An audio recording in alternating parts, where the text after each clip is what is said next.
Amandla awethu wathinta abafazi wathinta imbokodo wathinta abafazi wathinta imbokodo. Thank you very much to our program directors. Our program directors have already observed protocol. Members of the entire Mandela and Madikizela family, Sis Zenani, Sis Zinzi, and all the grandchildren and great-grandchildren of Mama, fellow mourners at home and abroad. Today, our nation and the people of the world pause to pay tribute and bid a final farewell to our mother, Nomzamo Winnie Madikizela-Mandela. On behalf of the people and the government of Gauteng Province, I convey our heartfelt condolences to the families of the Mandela and Madikizela. Their deep loss is also our loss as the province that shaped the politics of this fearless freedom fighter. The passing of Mama Nomzamo Madikizela-Mandela has left us all with mixed emotions. We feel orphaned, we feel offended, and at the same time we feel affirmed and we feel lucky. We feel orphaned because we miss her warm embrace, her wise counsel, her loyal protection, and compassionate rebuke when we do wrong things. We feel left alone and vulnerable. Yes, we are weeping, but we are not broken because we regard ourselves a lucky generation whose lives have been enriched by this colossal revolutionary and formidable political figure of the 20th and 21st century. We feel deeply offended by manipulative narratives that tried to portray our mother as a monster and as a demon because we loved her dearly.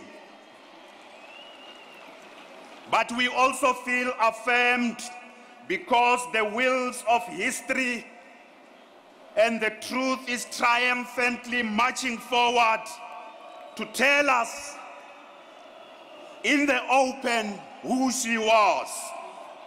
But how do we, as we gather here, assess her contribution and her legacy? We know that many books are going to be written by historians, and many filmmakers are going to say a lot about her life. But I would like to urge us to invoke, amongst others, the wise words of Dr. Martin Luther King Jr., who passed on also in April 50 years ago. And I would like to quote his words: "The ultimate measure of a man, and I would like to say a person, is not where he or she stands in moments of comfort and convenience, but where he or she stands in times of challenge and controversy." Close quote.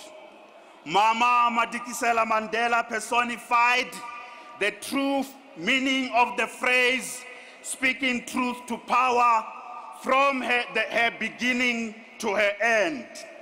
She was never silent in times of challenge and controversy. Even as she lies here today in a mortal state, she refuses to be silent. Mama Winnie was the most authentic voice of the people's war against apartheid tyranny and an outspoken advocate of the ongoing struggle for fundamental transformation and the radical socio-economic transformation of our country in line with the vision of the Freedom Charter. It will be difficult for historians to write about the history of our country because we can't find another political personality so connected with various generations of the youth and so connected with various generations of women and so connected with the masses of our people over the past 60 years. She echoed their fears, frustrations, and aspirations. Her abiding fidelity to the masses and her loyalty to the ANC was stuff made out of legend. It is no irony of history that one of the most brutal and vicious oppressive regimes of the 20th century, the apartheid state, could not cower her or crush her. Racism and patriarchy could also not destroy her. Death has also not defeated her either. Human mortality is too weak to put her down because her powerful and defiant voice still echoes today. It is indeed definitive and apt to say, Mama Winnie, she did not die, she multiplied. I welcome all of you with a fighting spirit and passion for social justice and hatred for inequality. Can we all of us multiply in our hearts and in our practical actions as we continue to strive for a deeper meaning of freedom and democracy in our country? This land belongs to us. South Africa belongs to all. God bless Africa. Thank you.